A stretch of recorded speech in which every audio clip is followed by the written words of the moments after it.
فيديو نادر جدا للفنانة العظيمة الكريمة الوطنية كوكب الشرق أم كلثوم. أنا لما سمعت الفيديو اتسلطنت كأني بسمع أغنية. اسمعوا كده الفيديو.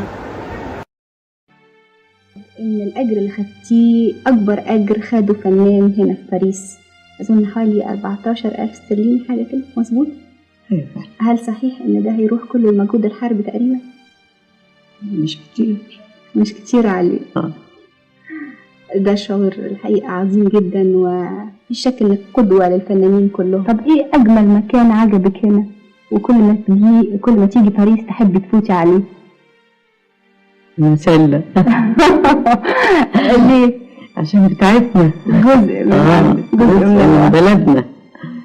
بتقولي بلدنا بإحساس عظيم. بلدنا.